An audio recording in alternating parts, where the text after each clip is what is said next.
A young boy bursts through the doors of a quiet police station, his small frame trembling as he gasps for breath. His voice, shaky yet determined, rings out, startling everyone in the room. "Arrest my dad." The officers inside freeze, exchanging confused glances as they process the urgency in his voice. The boy, no older than 10, stands there, his wide eyes filled with a mixture of fear and something else, something that no child his age should ever have to feel. The room falls silent, the weight of his words settling in. One of the officers, a seasoned sergeant with years of experience, steps forward. He kneels down, trying to meet the boy's gaze. "What's going on, son? Why do you want us to arrest your dad?" His tone is gentle, but there's a tension in the air, as if everyone knows that whatever this boy is about to say is going to be serious, maybe even life-changing. The boy bites his lip, glancing nervously toward the door, as if expecting someone to burst in at any moment. His hands are shaking now, and the officer notices. "Is your dad in danger? Are you?" The questions come quickly, but the boy shakes his head, his expression growing more intense. He looks directly into the officer's eyes, his voice a quiet plea. "No, but you have to stop him before it's too late." The officer frowns, not fully understanding. "Stop him from what?" The boy hesitates, glancing down at his feet as though he's unsure if he should continue. But then, as if finding some inner courage, he speaks.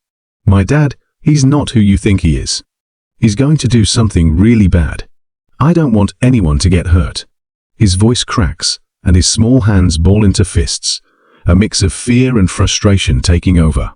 The other officers, who had been quietly observing from behind their desks, now lean in closer, sensing that this is far from a typical call for help.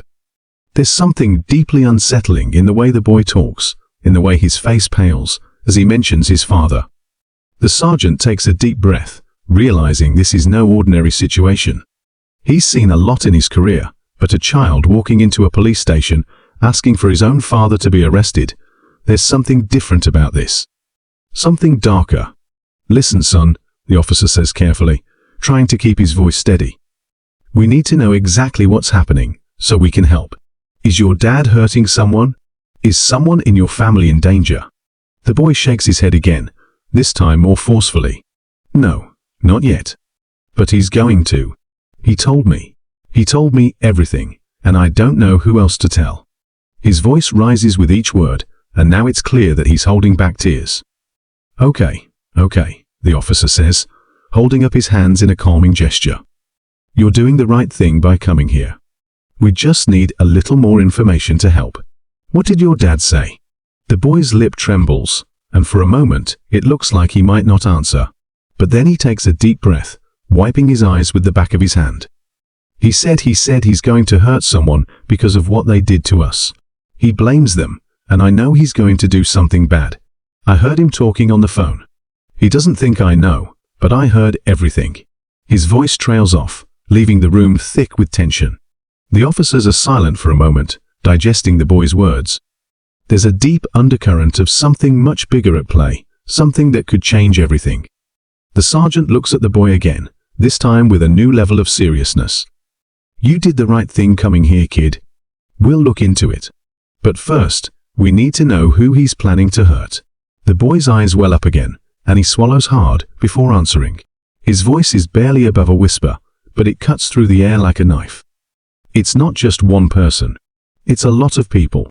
He's planning something big. You have to stop him." The words hang in the air, leaving everyone in the station frozen in place.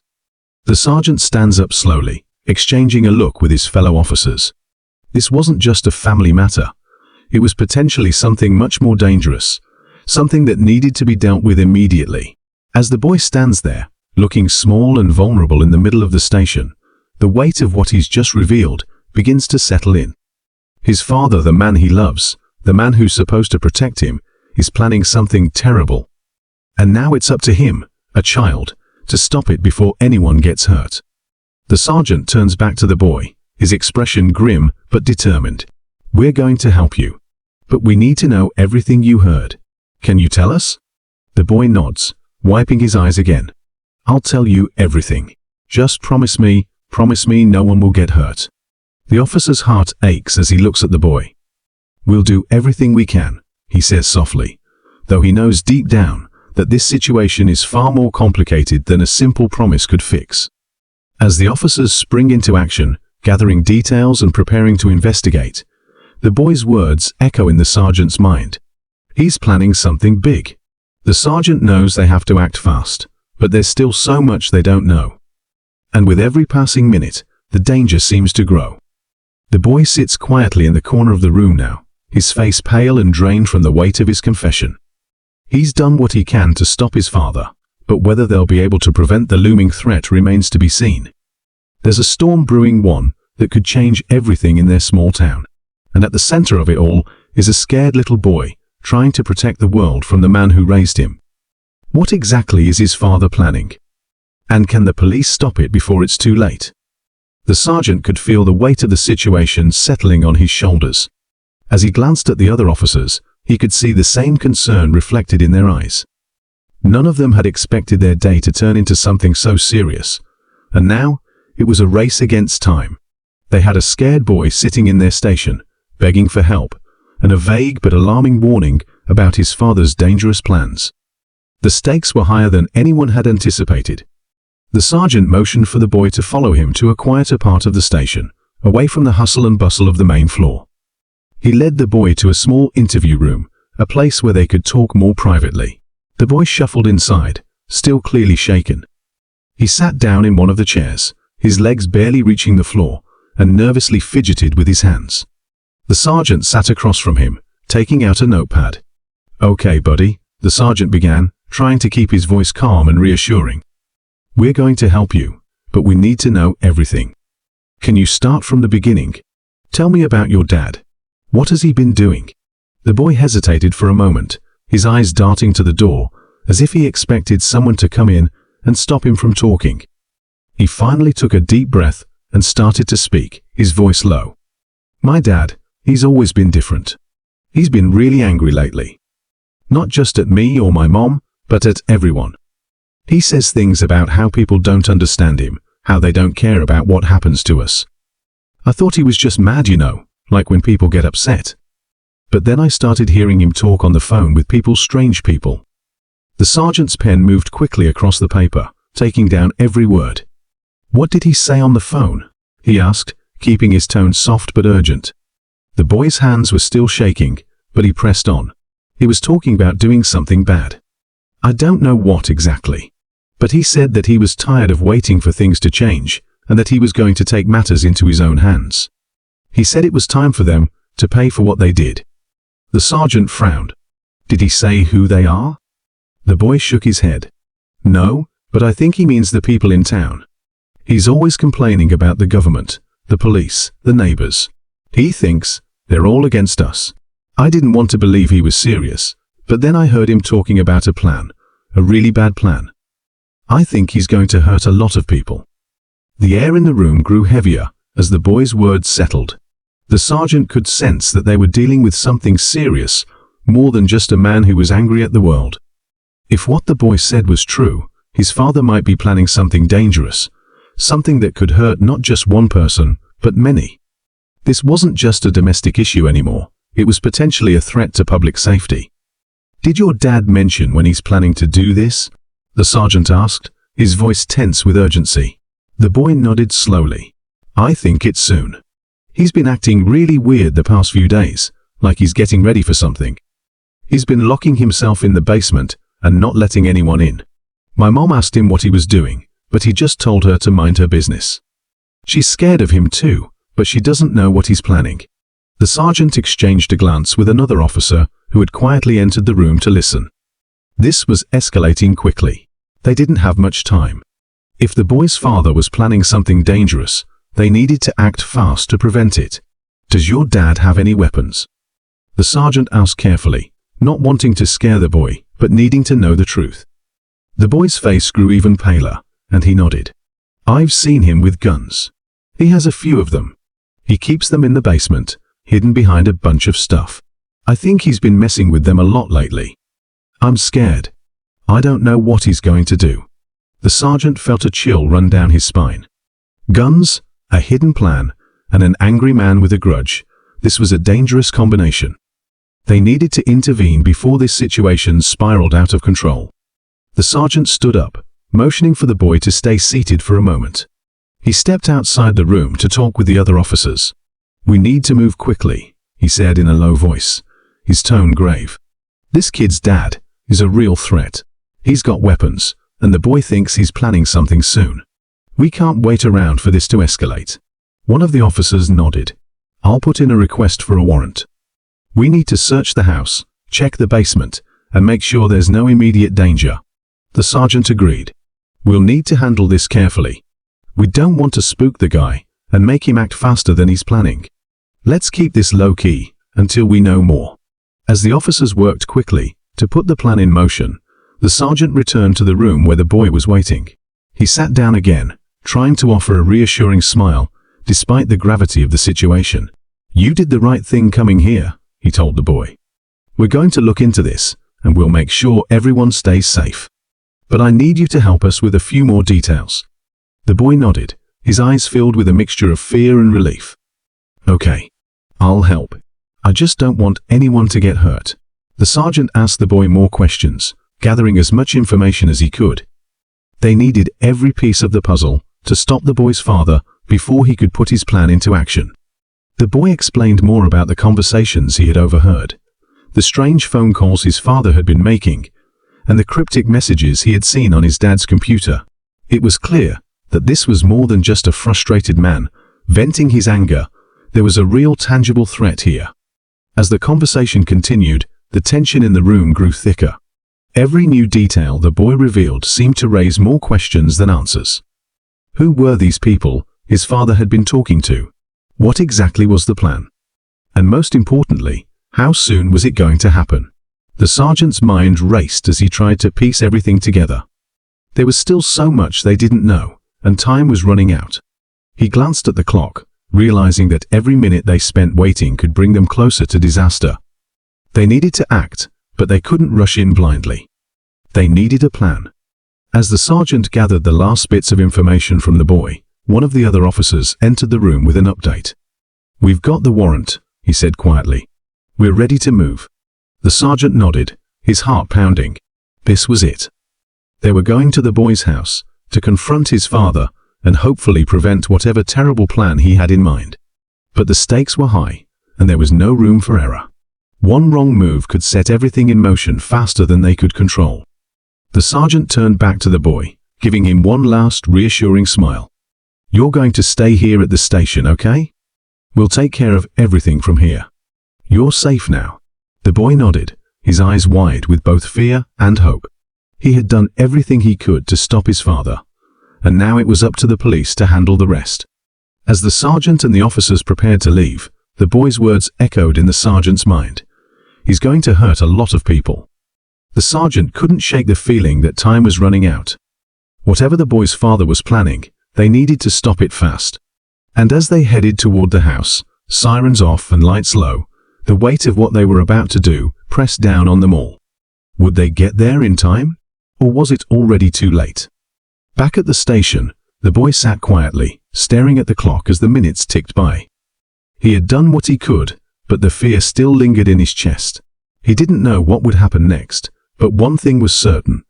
Whatever his father had been planning, it wasn't good. And now, it was in the hands of the police. As the officers sped toward the boy's house, the air inside the car was thick with tension. The sirens were silent, and the flashing lights were off, an attempt to keep things as low-key as possible. The last thing they wanted was for the boy's father to catch wind of their approach. The sergeant's mind raced with every possible scenario. He couldn't help but wonder what exactly the man was planning. The boy's words were replaying in his head over and over. He's going to hurt a lot of people. They pulled up to the house, a modest two-story in a quiet suburban neighborhood. From the outside, it looked like any other house in the area. The lights were dim, and the quiet of the night seemed unnaturally calm. The officers exchanged a quick glance before stepping out of the car. This could go one of two ways. Either they'd walk in and stop whatever it was the boy's father had planned, or they'd find themselves in a far more dangerous situation than any of them were prepared for. As the sergeant approached the front door, His hand instinctively went to his radio. He didn't want to make any mistakes. He signaled to the officer standing by. "Keep your eyes peeled. Watch the windows. If he's inside, he might be watching us." The officer nodded and began scanning the house for any signs of movement. The sergeant turned to the other two officers and gestured for them to get into position. He reached for the doorbell and pressed it once. There was a long pause, and then the sound of someone shuffling inside the house. A moment later, the door creaked open, revealing a man who looked to be in his early 30s. His clothes were rumpled, his hair unkempt. There was a tired, almost defeated look in his eyes, but underneath it all, the sergeant saw something else, something dark. "Can I help you?" the man asked, his voice barely above a whisper. The sergeant didn't waste any time. He pulled out his badge and stepped forward. "We're here to speak with you. There's been a report about some concerning behavior, and we need to ask you a few questions." The man's eyes flickered with recognition, but he quickly masked it with a forced calm. "I don't know what you're talking about," he said, his voice shaky but firm. "I haven't done anything wrong." The sergeant raised an eyebrow, trying to read the man's face. "Your son came to the police station earlier tonight. He's worried about you." The man's expression tightened, and for a brief moment, the sergeant could see the briefest flash of anger cross his face. "What did he say?" the man asked, his tone sharper now. "We need to come inside and talk," the sergeant said firmly. "It's for your safety, and for everyone else's." There was a long silence, but then the man stepped aside, allowing the officers to enter the home. The sergeant motioned for the others to follow him as they cautiously stepped into the dimly lit living room. The house was quiet, almost too quiet. There was no sign of life, aside from the man in front of them. As the sergeant looked around the room, something caught his eye: a stack of papers on the kitchen table, a few scattered documents that looked as though they had been hastily thrown together. One of the papers was halfway visible, the words on it unclear, but showing hints of a plan, an organized blueprint of some sort. Before the sergeant could ask about it, the man spoke again, his voice low and shaking. "My son, he doesn't understand. He doesn't know what I've been through. He doesn't know what's at stake." The sergeant took a step closer, keeping his voice steady. "What's at stake, Mr. Lawson?" The man flinched at the mention of his name, as though it was the last thing he wanted to hear. "You don't know anything about me or my family," he muttered, his anger beginning to boil. "You have no idea what I've been through, what they've put me through." The sergeant's gaze sharpened. "Who are you talking about?" The man's hands trembled, but he clenched his fists, his face flushed with emotion. "The people in this town. They've been taking everything from me. They've been trying to ruin me, my family, my reputation. It's all falling apart. I've worked my whole life for nothing. They're the ones who are making me do this. I don't have a choice anymore." The sergeant's gut twisted with a growing unease. He had been expecting some kind of desperation from the man, but not this. "What exactly are you planning to do?" he asked, his voice hard but still controlled. The man's eyes darted around the room, as if he was weighing whether or not he should confess. For a moment, the sergeant thought he might not get an answer. But then, with a heavy sigh, the man let out a bitter laugh. "You think I'm just going to walk away, right? That I'm just a man who's had a rough patch? Well, that's not the case. This is bigger than you think." Before the sergeant could react, the man turned quickly and grabbed something from the table, one of the papers. He held it up, letting it dangle in front of the officers' faces. "Do you know what this is?" he asked, his eyes wild. "This is the blueprint. This is the plan." The officers exchanged glances, unsure of what to make of the situation. The sergeant stepped forward, his heart pounding. "What plan?" he demanded. The man's hand trembled as he began to speak again, but this time, his voice was quieter. "It's not just about me. It's not just about the things they've done to my family. It's bigger than that. It's about exposing everything, the corruption, the lies. They've been hiding things from us for years. They've been controlling us, making us believe that everything's fine while they pull the strings behind the scenes. But I'm going to expose them all. I'm going to make them pay." The sergeant's mind raced as he processed the man's words. The town? Corruption? There was something far deeper going on here than he could have imagined. This wasn't just a man with a personal grudge anymore. This was something organized, something much larger. Was the man really planning to go through with it? And if so, what exactly was his plan? The implications were chilling. As the sergeant tried to absorb everything, something unexpected happened. The man's eyes flickered to the door behind the officers, and for the briefest moment, the sergeant saw a glint of fear flash across his face. Before he could turn around, there was a loud crash, the door to the house slammed open, and another figure stormed inside. The officers quickly raised their weapons, unsure of who this new person was. The man Lawson looked just as shocked, his face draining of color. "I knew you'd come for him," the new figure said, glaring at the officers. The voice was sharp, unmistakable. It was familiar. The sergeant's stomach twisted as he realized who it was. Standing in the doorway was none other than the boy's mother, the very woman who had been waiting at home, unaware of what was happening. But now, her expression was fierce, and her eyes were blazing with something the sergeant couldn't quite place. Was it anger? Fear? Or something darker? "You didn't think I'd let you come in here and take him, did you?" She spat, her voice trembling with rage. The sergeant stood frozen for a moment, trying to piece together what was happening. He had expected a confrontation with the father, but now it was clear that the situation was much more complicated than he had anticipated. The mother's sudden appearance, her hostility, everything was shifting. The boy had warned them, but no one could have predicted this. As the officers readied themselves, one question loomed large. What in the world was really going on here, and who was pulling the strings behind all of this chaos? The tension in the room escalated like a storm, about to break. The sergeant, now fully aware that this was far from a simple domestic situation, kept his eyes on the boy's mother. Her sudden appearance had turned everything upside down, and the way she was glaring at the officers spoke volumes. She wasn't just furious. There was an unmistakable sense of desperation in her posture, in the way she was clenching her fists. The sergeant took a careful step forward, trying to steady his voice. "Ma'am, we don't want to make this harder than it needs to be," he said, his hand still resting on his weapon, but not drawing it. "We're just trying to ensure the safety of your son and stop whatever your husband might be planning." But she wasn't hearing any of it. "Safety?" She scoffed. "Do you really think this is about safety? This is about control. It's about the lies they've been feeding us, the lies that my husband has been too afraid to expose until now." The sergeant frowned, trying to process her words. The mention of they was disorienting. Who exactly was she talking about? And why did it sound like she was siding with her husband, who was now standing in the corner, his eyes darting between the officers and his wife? Before the sergeant could ask, the boy's mother took a step forward, her voice trembling with fury. "You don't know what we've been through. You don't know what's really going on in this town." She was shouting now, her voice shaking with anger and fear. "We've been trying to warn everyone, but they've kept us silent. They've kept him silent." The sergeant exchanged a look with his fellow officers, his heart beating faster. There was a growing sense that everything they'd believed about this situation was incomplete, twisted by unknown factors. The boy, who had been hiding behind his mother, finally spoke. His voice was small but filled with urgency. "Mom, he's not the bad guy. He's just trying to protect us. He didn't mean to." "Enough!" the mother snapped, cutting him off.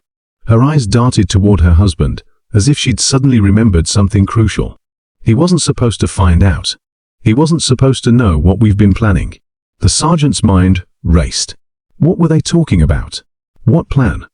Had the boy been kept in the dark, or was he part of this strange scheme? He turned back to Lawson, the father. "Sir, what is she talking about? What's really going on here?" Lawson's eyes, already wild with anxiety, widened even more as he struggled to come to terms with the gravity of the situation. He looked like he might break down at any moment, but instead, his expression became more resolute, almost defiant.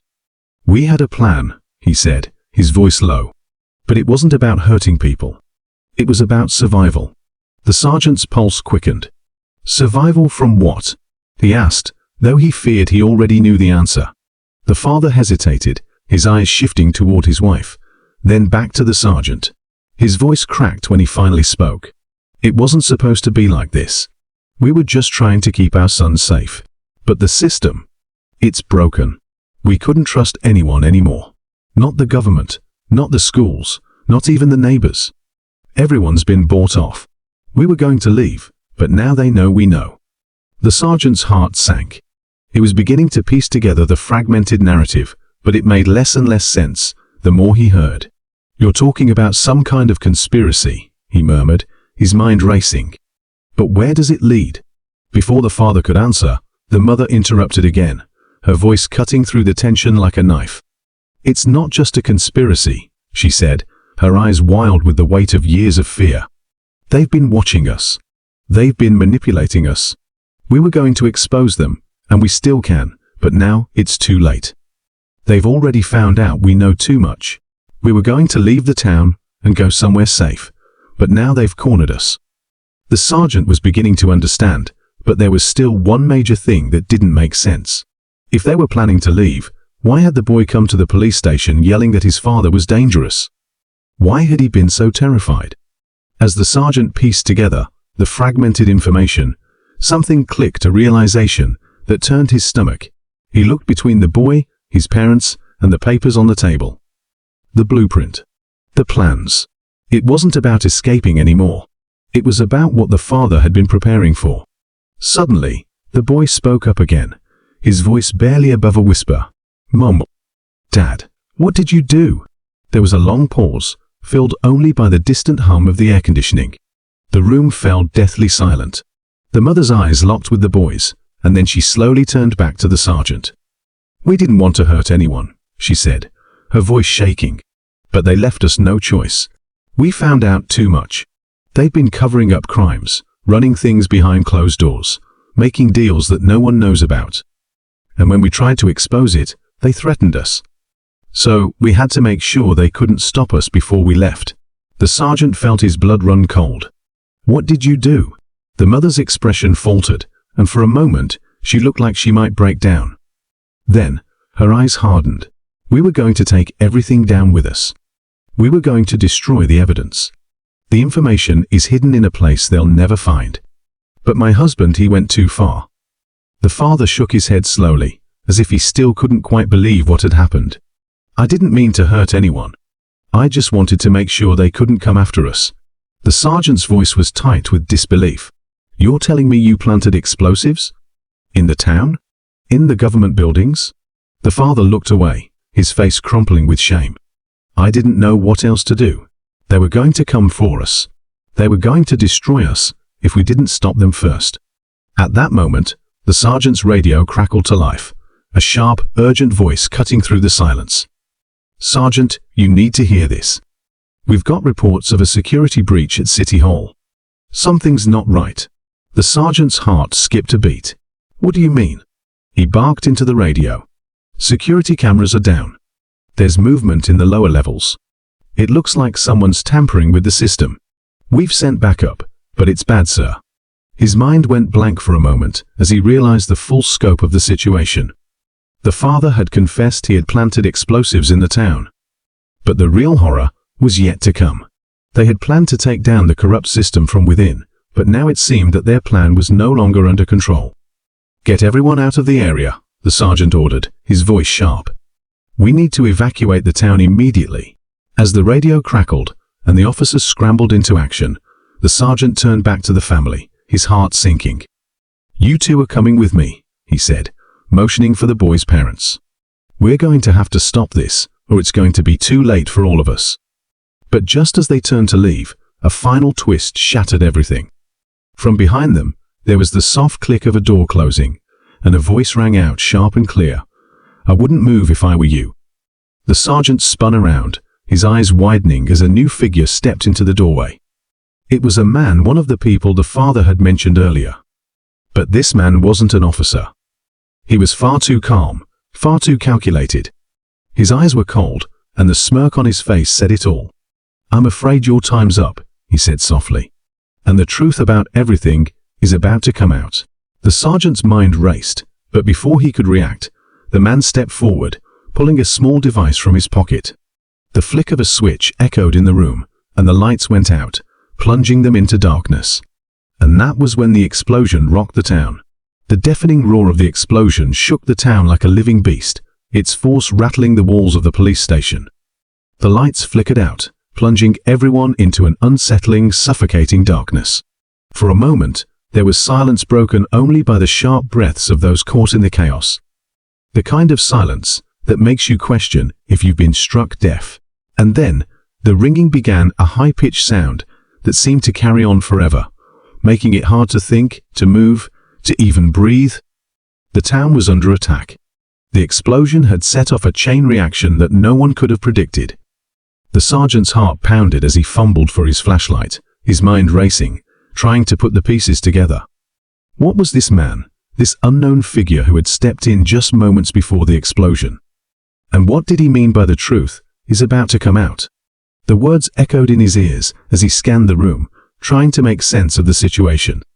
The boy, who had been clutching his mother tightly, was now crying out in fear. "Mom, what's happening? Where are we?" His voice was barely audible over the lingering shockwave of the explosion. His mother, equally disoriented, pulled him close. "We have to go. We have to get out of here," she whispered, her own voice trembling. She was panicking now, and it was easy to understand why. They were in the middle of a disaster, with no clear path to safety. The sergeant, his own mind spinning, forced himself to focus. He needed to find out what was happening, who was behind this, and what the next steps were. But the questions weighed heavily on him. Who had planted the bomb? What did the father know, and what role did the mysterious man play? And most importantly, why had the boy been so desperate to rush to the police station earlier, yelling that his father needed to be arrested? It was clear now that the situation was far more complex than anyone had first imagined. His flashlight flickered to life, casting a pale beam across the room. The mother and son were huddled together, trying to make sense of the chaos. The father, who had been at the center of the entire mess, was nowhere in sight. Had he been caught in the explosion? Or had he managed to slip away in the confusion? "Stay here," the sergeant ordered, though his voice was weak, barely audible over the sound of the distant sirens and the growing tumult in the streets. He had to find the answers. They were slipping through his fingers like sand. He took one last look at the boy and his mother, giving them a reassuring nod before heading towards the exit, the flashlight illuminating the dark, debris-strewn hallway. The town was in complete disarray. The streets outside the police station were littered with rubble, the sounds of fire alarms, and the distant cries of panicked citizens filled the air.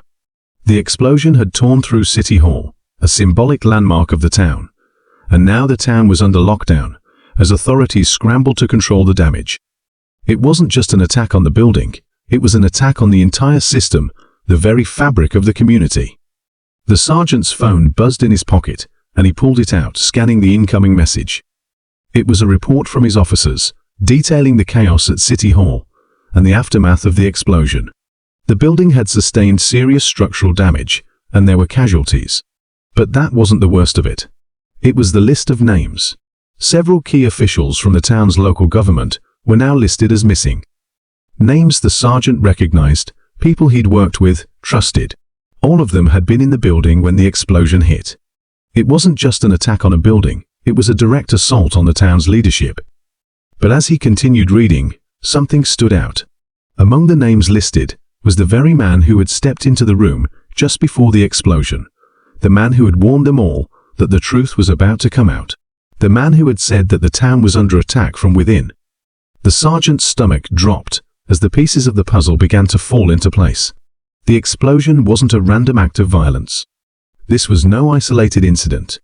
It was a planned attack, set in motion by people who were determined to expose the very system that had been controlling the town for decades. And they weren't just trying to bring down a few corrupt officials, they were trying to dismantle everything.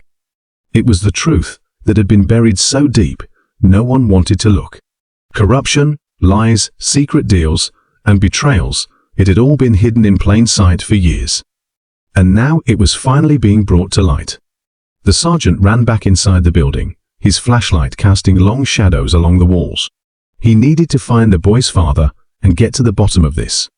He needed to understand what had happened and why the father had felt it necessary to put everyone's lives in danger. But more than that, he needed to understand what the mysterious man had meant when he said the truth was about to come out. As he turned the corner into the main hallway, The flashlight flickered, and for a brief moment, everything went dark again. He could hear the faint echo of footsteps in the distance, but they didn't sound like they belonged to the officers. "Sergeant!" A voice called out from the darkness, and the sergeant quickly spun around, his flashlight shining across the hallway. It was the father. He was standing at the far end, a look of desperation in his eyes. "You need to stop this," the man said, his voice low but urgent. "It's too late now. The damage is done. We can't fix it." The sergeant's heart raced. "You planted those explosives," he said, his voice tight with anger. "You put everyone in danger." The father shook his head, his face pale in the flashlight's beam. "You don't understand. It wasn't supposed to be this way. I didn't want to hurt anyone. I just wanted to protect my family, to protect my son. And you think this destruction is going to protect anyone?" The sergeant was nearly shouting now. "What were you trying to accomplish?" "I was trying to stop them," the father said, his voice cracking. "The people who've been running this town, the ones who've been pulling the strings for years, they've been using us, controlling us, and they've been covering up their crimes. We were going to expose them." The sergeant's mind was racing. And the boy? Why did he say what he did? Why did he run to the police station, screaming to arrest you? The father's expression shifted, guilt and fear overwhelming his face. He doesn't know the whole truth. He wasn't supposed to find out. He was just a kid. He's been through enough already. I didn't want him to know what I had to do. The sergeant's eyes narrowed. "But why now? Why did you wait until it was too late to stop all of this?" "I couldn't wait anymore," the father whispered, his voice barely audible. "The walls were closing in. They were going to come after us, come after him. I had to make sure we were safe." As the father spoke, the sergeant heard the distant rumble of sirens growing louder. The authorities were closing in. He could feel the weight of the moment pressing down on him. They were at the heart of a catastrophe, and there was no easy solution. The boy's mother suddenly appeared behind him, her face a mask of terror. She reached out to the father, her voice breaking as she spoke. "We can't keep running," she said. "We can't keep hiding from this. We have to face it now." The father looked at her, his eyes filled with regret. "I thought I was protecting you," he whispered, "but I didn't know how far this would go." The sergeant watched them, his mind struggling to find a way to fix this. He knew the truth was out there, hidden in the debris of the explosion and the chaos that followed. But with the town in ruins, and the people who had been responsible for the explosion now scattered and lost, there was no easy path forward. And then, as if in answer to his unspoken thoughts, the boy spoke again, his small voice cutting through the heavy silence. "Maybe we can still fix this," he said, his eyes wide and full of hope. "Maybe we can still save everyone." The sergeant looked down at the boy, his heart heavy with the weight of the situation. Maybe, just maybe, there was a way to rebuild if they could uncover the truth, and if the people who were responsible could be held accountable. But that would take more than just a few answers. It would take a complete dismantling of the system. As the explosion's aftershocks faded and the dust began to settle, the sergeant realized that the real journey was only beginning. They had survived the first wave, but there was still so much more to uncover. The truth had come out, but it was just the beginning of a long road. And as they walked out into the streets of the shattered town, they carried with them the weight of everything that had been lost. And everything that might still be saved.